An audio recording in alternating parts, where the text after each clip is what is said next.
तो एक्यूपंक्चर का क्या है ना कि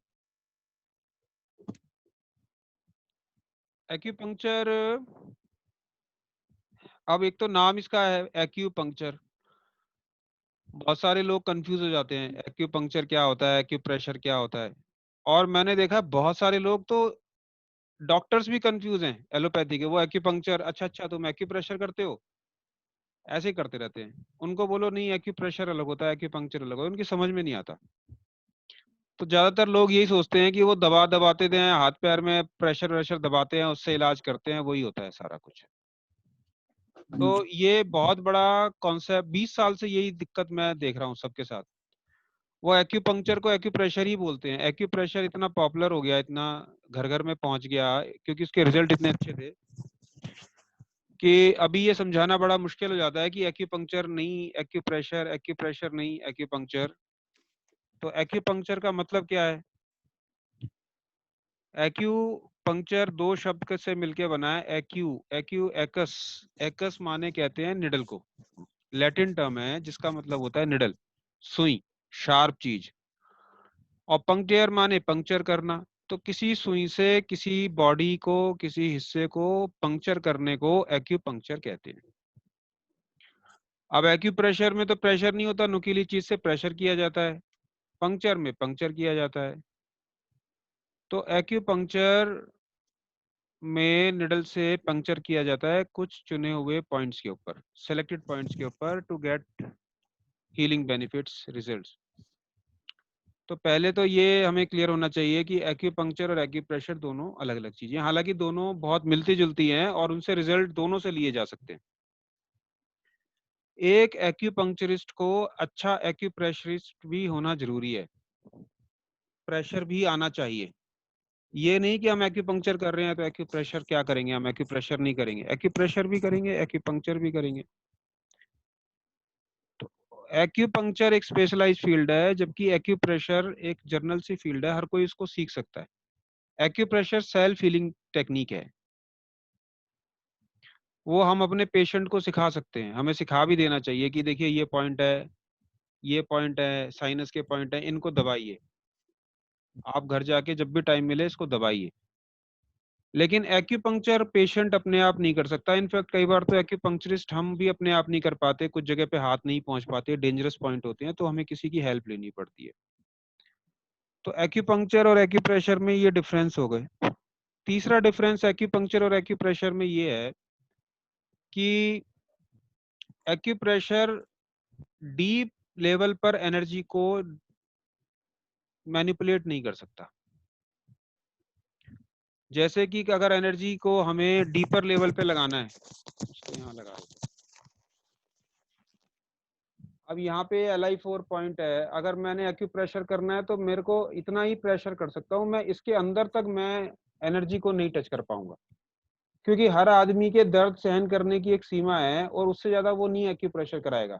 तो आपने देखा कई एक्यूप्रेशर वाले दबाते रहते दबाते, आदमी चिल्लाता रहता है वो दबाते रहते, तो उससे ज्यादा फिर वो नहीं करा पाता।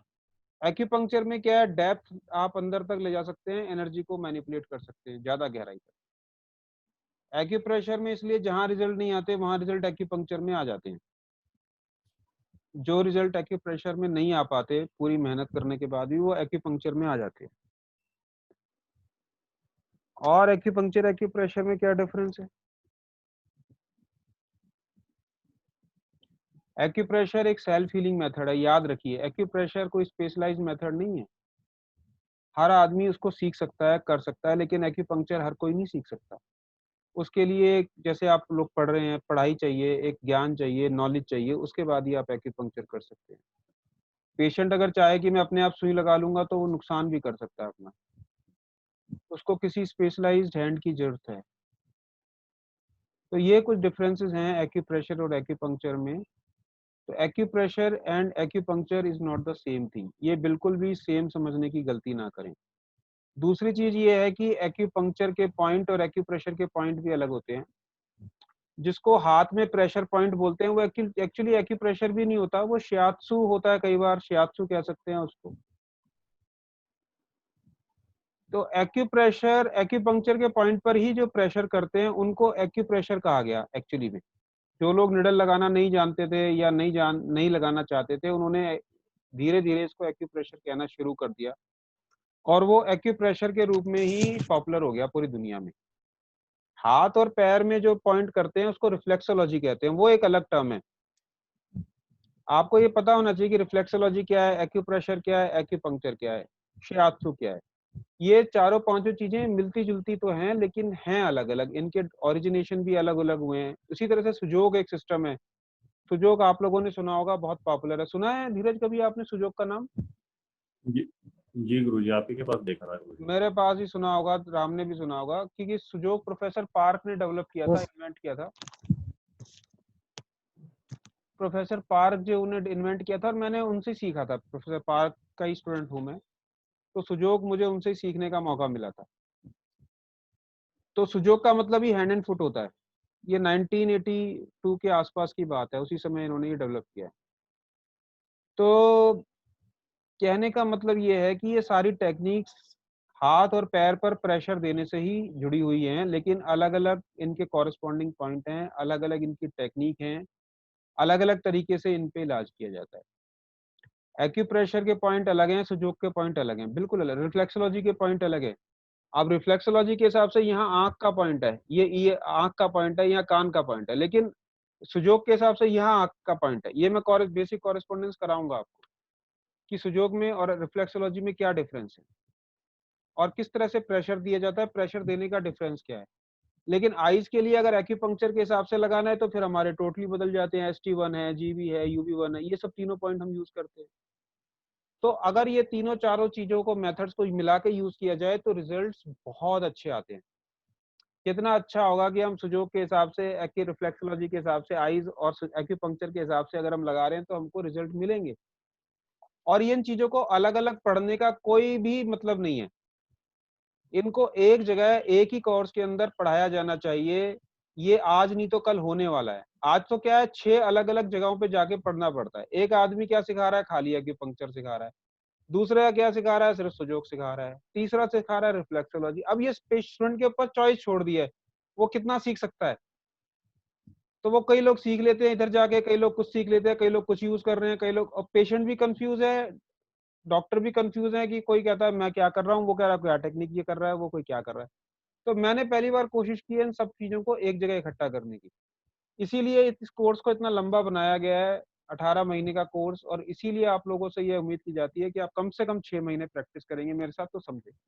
और इसीलिए आप लोगों को इस एक फीस का लेवल भी थोड़ा ज्यादा है बाकी जगहों से।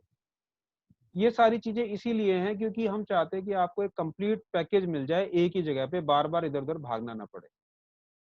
ठीक है, तो इस चीज को बिल्कुल आप दिमाग में रखिए।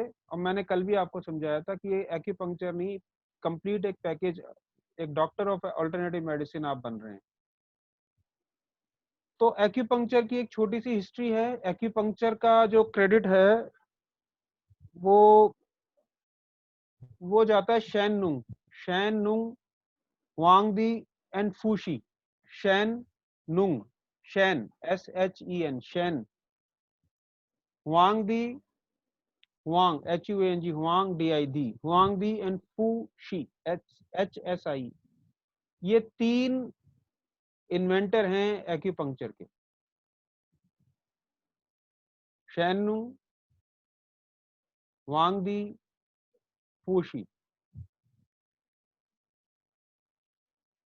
इन तीनों को इसका क्रेडिट जाता है। इन्होंने एक्यूपंक्चर की शुरुआत की है आज से लगभग 2500 साल पहले।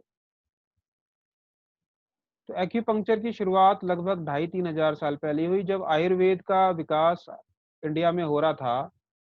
तो acupuncture is contemporary to the Ayurveda system in India. When Ayurveda was developing in India, acupuncture was developing in China. So, combining Ayurveda along with acupuncture will definitely create miracles.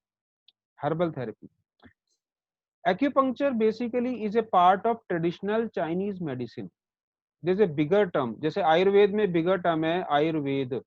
Ayurveda के अंदर आपको पता है ज्योतिष भी आता है एक्चुअली। आपको पता है आयुर्वेद के अंदर बहुत सारी मसाज भी आती है, पंचकर्म भी आता है और षटकर्म भी आयुर्वेद का हिस्सा है। अगर ब्रॉडर टर्म में देखें इंडियन सिस्टम के अंदर, इंडियन सिस्टम जिसको कहते हैं, जिसको बीएमएस, पहले बीआईएमएस था, bachelor of Indian medicine and surgery, फिर हो गया आयुर्वेदिक मेडिसिन एंड सर्जरी। तो इंडियन मेडिसिन के अंदर तो योग, ज्योतिष, आयुर्वेद, ये तीनों चीजें अलग अलग नहीं है, आप इनको अलग करके नहीं देख सकते।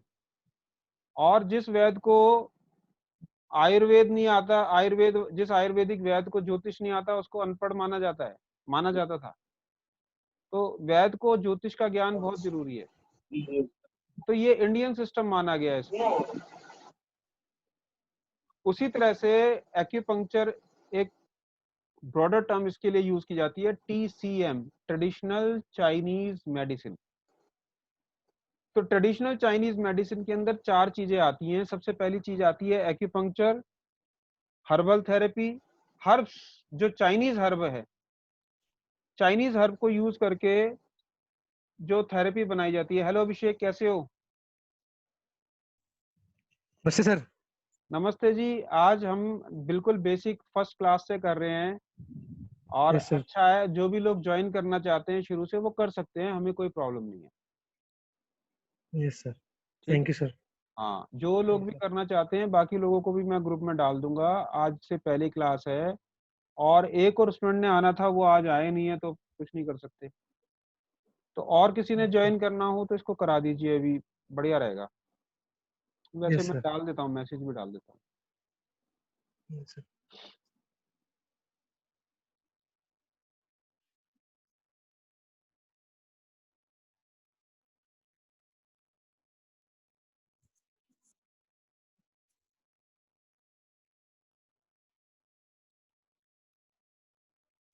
हाँ, तो ट्रेडिशनल चाइनीज मेडिसिन के अंदर दूसरा है।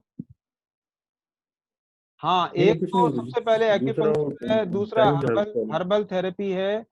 तीसरा जो पार्ट है ट्रेडिशनल चाइनीज मेडिसिन का, वो है moxibustion, MOXIBUSION, moxibustion, moxa therapy, moxibustion therapy. Moxibustion therapy के बारे में कोई जानता है आप में से? अभिषेक, वीडियो ऑन करो, कोई भी वीडियो बंद करके नहीं बैठेगा। सर 2 मिनट सर, ओनली 2 अच्छा, मिनट सर। 2 मिनट तो ठीक है, 2-4 मिनट में कोई दिक्कत। तो मॉक्सिब्यूशन थेरेपी, हर्बल थेरेपी, एक्यूपंक्चर, और चौथी चीज है सर्जरी। तो सर्जरी जो होती है Chinese acupuncture, traditional Chinese medicine में, वो मॉडर्न मेडिसिन जैसी नहीं है। जैसे आयुर्वेद की अपनी एक सर्जरी है, सर्जरी ब्रांच है, ज्यादा सर्जरी नहीं होती आयुर्वेद में, लेकिन थोड़ी बहुत सर्जरी होती है। उसी तरह से चाइना में भी थोड़ी बहुत सर्जरी है। हालांकि सर्जरी को बिल्कुल फॉरबिडन करा जाता है। सर्जरी जब तक कि कोई किसी की एक्सीडेंट या ऐसी कोई नौबत ना आ जाए, तब तक सर्जरी नहीं की जाती, क्योंकि चाइना में शरीर को एक सैक्रेड, पवित्र चीज मानी जाती है और उसको किसी तरह से काटना, पीटना, सिलना, ये बहुत पाप समझा जाता है ट्रेडिशनल चाइनीज मेडिसिन में। तो ये मान के चलिए कि शरीर को काटना पीटना गलत है, सर्जरी किसी भी तरह की बहुत बड़ा पाप है। तो मॉडर्न मेडिसिन के हिसाब से जो लोग सर्जरी करा रहे हैं बात बात में, ये एक्चुअली अपने शरीर के अंदर से उस शक्ति को गायब कर देते हैं, जो शक्ति भगवान ने भर के हमारे अंदर भेजी है। किसी भी तरह से कोई भी सर्जरी काट पीट नहीं होनी चाहिए शरीर की। Surgery is not good technique. तो आपको पता है ट्रेडिशनल चाइनीज मेडिसिन के अंदर एक्यूपंक्चर, मॉक्सिब्यूशन, हर्बलिज्म, हर्बल थेरेपी, जिसको हम लोग अपने यहाँ जैसे जड़ी बूटी कहते हैं, ऐसी तरह से चाइना में भी जड़ी बूटियां होती हैं। इन 4 चीजों में से जो सबसे ज्यादा पॉपुलर हुई टेक्निक, वो एक्यूपंक्चर। चाइनीज हर्ब इतनी पॉपुलर नहीं है जितनी कि इंडियन हर्ब्स बाद में पॉपुलर हुई आयुर्वेद के नाम से। चाइना में एक हर्ब हर मेडिसिन में यूज की जाती है, वो है जिंगसेंग। मतलब जिंगसेंग तो आप समझिए, कोई भी चाइनीज दवाई यूज होगी उसमें जिंगसेंग डलेगा ही डलेगा।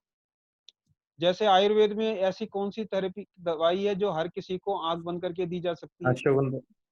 नहीं नहीं नहीं, अश्वगंधा अश्वगंधा गुरु किसने जी। बोला? अश्वगंधा किसने? धीरज ने? नहीं, अश्वगंधा के तो बहुत जी गुरु जी। नुकसान है भाई साहब।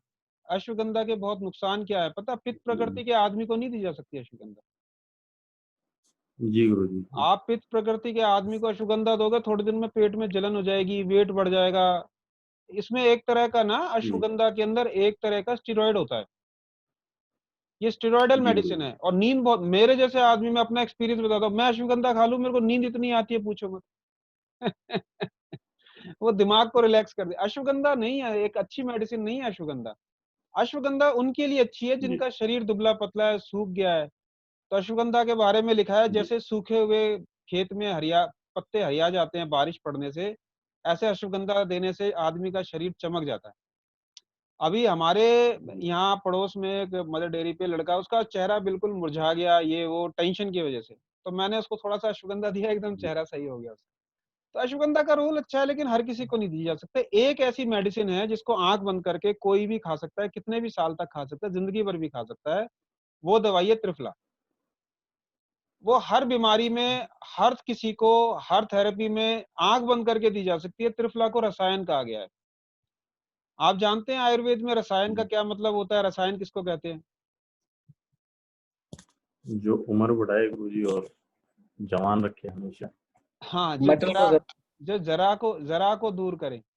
जरा, जी गुरुजी। जरा बूढ़े माने से। बुढ़ापे को जो दूर रखे, उसको रसायन का है। रसायन का मतलब केमिकल नहीं है। आयुर्वेद में रसायन का मतलब है जो जीवनी शक्ति को बढ़ाता है। और 12 महीने में से जी हर 2 महीने में त्रिफले को खाने का एक विधान है। वाघभट्ट जी ने अलग अलग तरह का विधान, जी कभी कभी काले नमक के साथ खाना होता है, कभी सौंठ के साथ, कभी गुड़ के साथ, कभी शहद के साथ। तो आज का जो टाइम चल रहा है, सितंबर तक का टाइम है, ये नमक से खाने का है। उसके बाद सौंठ के साथ खाने का विधान है जनवरी फरवरी में। तो त्रिफले को तरीके से खाया जाए, जिंदगी भर खा सकते हैं आप। और रात को खाने का एक अलग इफेक्ट जी है और सुबह खाने का एक अलग इफेक्ट है। रात को खाते तो विरेचन का काम करेगा, सुबह खाएंगे तो टॉनिक का काम करेगा। ये भी बड़ी कमाल की बात है। तो आयुर्वेद में त्रिफला एक ऐसी चीज है जी जिसको आप आंख बंद करके कभी भी दे दो, किसी भी बीमारी में दे दो, किसी को भी दे दो, किसी भी बीमारी में जी दे दो, कोई नुकसान होता ही नहीं उसको। जैसे कहा गया है, जैसे ब्रह्मा विष्णु महेश, वैसी दवाइयों में हरड़ बहेड़ा आंवला। अब अलग अलग रेशो में भी बनाते हैं अलग अलग त्रिफला। कोई इक्वल प्रोपोर्शन में लेता है, कोई 1-2-4 की प्रोपोर्शन में लेता है, कोई 2-4-2 की प्रोपोर्शन में लेता है, 1-2-1 की प्रोपोर्शन में भी लेते हैं। अलग अलग प्रोपोर्शन भी दिए गए हैं, लेकिन जो बाजार में आ रहा है वो इक्वल प्रोपोर्शन वाला आ रहा है। तो वो अपनी अपने हिसाब से उसको बढ़ा सकते हैं। अगर विरेचक ज्यादा बनाना है तो हरड़ ज्यादा डाल दो, टॉनिक का काम लेना है तो आंवला ज्यादा जी डाल दो। तो जिस तरह से, जिस पर प्रयोग के लिए है, वो वैद्य लोग कर देते हैं अपने। तो इसी तरह से चाइना में एक थेरेपी, एक दवाई है, एक हर्ब है जो हर चीज के अंदर डलती ही डलती है, वो है जिंगसैंग। जिंगसैंग, लेकिन जिंगसैंग आजकल आती नहीं अच्छी, सिर्फ कोरियन जिंगसैंग ही अच्छी है। अमेरिका में बहुत जिंगसैंग उगाई जा रही है, चाइना में भी उगाई जा रही है, जापान में भी उगाई जाती है, लेकिन जिंगसैंग सिर्फ सिर्फ और सिर्फ मिलती है कोरिया के अंदर अच्छी। तो जिस तरह की जिंगसैंग की बात, इसको जिंगसैंग को बिल्कुल संजीवनी बूटी का नाम दिया गया चाइना में। जैसे हमारे संजीवनी बूटी होती थी कि उसने प्राण बचाए थे, ऐसी जिंगसैंग है। जब बिल्कुल शक्ति ना रहे तो जिंगसैंग, आपको पता है एक दवाई आती है रिवाइटल के नाम से, उसमें उन्होंने जिंगसैंग और बी कॉम्प्लेक्स को मिला के एक कैप्सूल जी बना दिया। तो जिंगसैंग बड़ी अच्छी दवाई है, दी जा सकती है किसी को, अगर बहुत ज्यादा वाइटल फोर्स कमजोर हो गई हो तो जिंगसैंग खाई जा सकती है। जिंगसैंग का बॉटनिकल नेम मुझे याद नहीं है, ये हमारे सिलेबस में है जिंगसैंग। तो हम जिंगसैंग के बारे में पढ़ेंगे आगे जाके। जिंगसैंग के ऊपर चैप्टर है, इसके पौधे का नाम वाम सब है, वो हम सब आपको समझाएंगे, बताएंगे आगे जाके।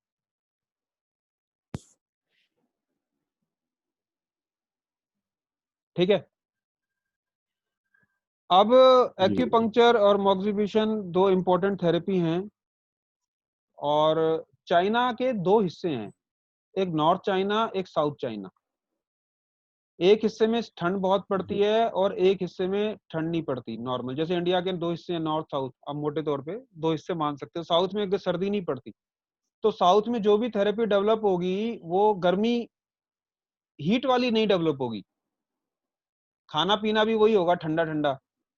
जैसे सांबर बना लिया, नारियल की चटनी बना ली है, तो उनका खाना पीना भी ऐसा होगा। लेकिन नॉर्थ इंडिया में जो चीज खाना हम बनाएंगे, क्या गरम जलेबी, गरम समोसे, क्योंकि ठंड पड़ती है इधर 5-6 महीने अच्छी बाजरे की रोटी। है। क्या चीज? बाजरे की रोटी में क्या गुरुजी अपने यहाँ पे बाजरे की रोटी भी काफी बाजरे गर्म की होती है मेरे रोटी, ख्याल से। बाजरे की रोटी, हाँ ऐसी चीजें डेवलप हुई यहाँ पर नॉर्थ इंडिया में, लेकिन साउथ इंडिया में उनकी अलग टेक्निक है, वहाँ सर्दी नहीं पड़ेगी। तो इसी तरह से चाइना में, जब जहाँ पे साउथ चाइना में ठंड बहुत पड़ती है, तो वहां पे उन्होंने मॉक्सिबुशन थेरेपी डेवलप हुई। बांस को जला जला के, बांस के पेड़ के बांस के अंदर भर के, पत्तियों को भर भर के सिकाई करते थे वो पॉइंट्स के ऊपर। निडल लगाने की जगह उन्होंने सिकाई करनी शुरू की। बाद में जाके मॉक्सिबुशन और एक्यूपंक्चर को मिक्स कर दिया गया, मिला दिया गया, एक थेरेपी बना ली गई। तो आप जब करेंगे तो मॉक्सिबुशन थेरेपी आपके कोर्स के अंदर है, मॉक्सिबुशन थेरेपी आपको कराई जाएगी अलोंग विद एक्यूपंक्चर। और कपिंग थेरेपी भी एक्यूपंक्चर का ही हिस्सा है। तो बेसिकली ये 3 थेरेपी एक्यूपंक्चर का ही हिस्सा हो गई हैं अलग अलग तीनों थेरेपी। मॉक्सिबुशन, हेलो,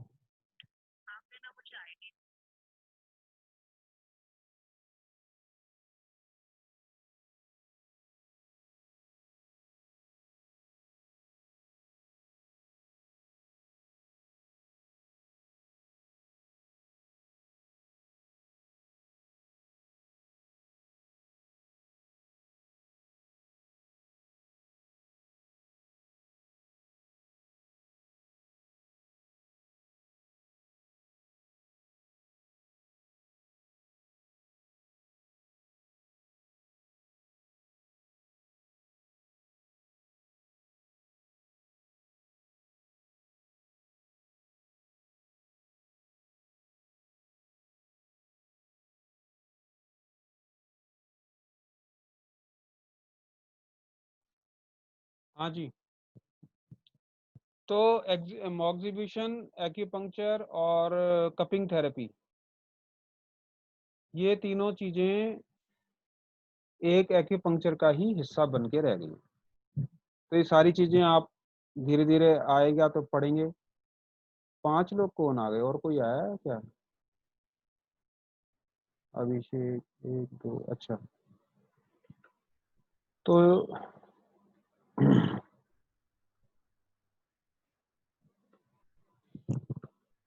उसी तरह से एक्यूपंक्चर, मॉक्सिबुशन, कपिंग थेरेपी, ये तीनों चीजें आप पढ़ेंगे धीरे धीरे। और इसमें एक डायग्नोस्टिक मेथड्स हैं एक्यूपंक्चर के, अपने अलग तरीके हैं डायग्नोसिस करने के, जो कि बाकी सिस्टम से अलग हैं, मॉडर्न मेडिसिन से अलग हैं। और इसके अलावा मेन जो डायग्नोस्टिक मेथड हैं वो एक्यूपंक्चर में देखकर, सुनकर, पूछकर, लुकिंग, इंस्पेक्टिंग, एस्कुलेटिंग, पल्स और टंग डायग्नोसिस। बेसिकली ये 4-5 तरीके हैं। देखकर, सबसे पहले हम पेशेंट, ये सब मैं डायग्नोस्टिक मेथड में आगे करा दूंगा डिटेल में। तो पहला तरीका होता है देखकर। अब देखने के कई तरीके हैं। पेशेंट की चाल देखना, आंख देखना, कान देखना, स्किन देखना, नाखून देखना, ये सब चीजें देखिए। फिर पूछकर, फिर पेशेंट से उसके बारे में पूछताछ की जाती है, क्या है, बुखार है, नहीं है, पेट कैसा है, कमर कैसी है, ये वो फलाना ढिमका, उसके सवाल पूछ के।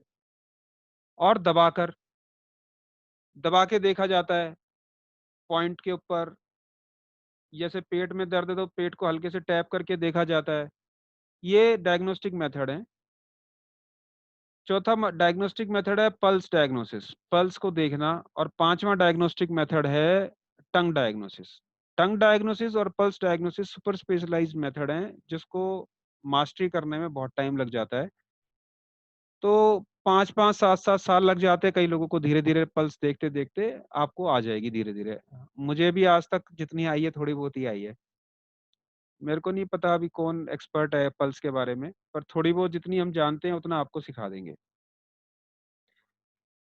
और वो भी एक्सपीरियंस से ज्यादा आया, हमें सिखाया किसी ने नहीं, किसी को आता नहीं है ढंग से पल्स डायग्नोसिस इंडिया में। टंग डायग्नोसिस तो कर लेते कई लोग, लेकिन पल्स डायग्नोसिस करने वाला मुझे अभी तक कोई मिला नहीं, जो पल्स देख के बता दे कौन सा मेरिडियन इन्वॉल्व है, क्या प्रॉब्लम है। तो वही मैंने अपने एक्सपीरियंस से जो सीखा, कई बार बहुत बिल्कुल सही सटीक निकलता है, वही आपको थोड़ा सा शेयर करूंगा मैं। तो ये बेसिकली मेथड है हमारे एक्यूपंक्चर के, डायग्नोस्टिक के। और क्या है, और क्या चीजें हैं? अब धीरे धीरे एक्यूपंक्चर पॉपुलर हो रहा है, ये तो आपको पता ही है। पूरी दुनिया में जा रहा है। चाइना में, इंडिया में, अमेरिका में, सब जगह ये पॉपुलर होता जा रहा है। यार ये इसका टाइम जा रहा है, अब जरा मैं दोबारा डिस्कनेक्ट करके कनेक्ट करना पड़ेगा दोबारा। एक बार डिस्कनेक्ट कर रहा हूँ मैं, दोबारा कनेक्ट हो जाइए।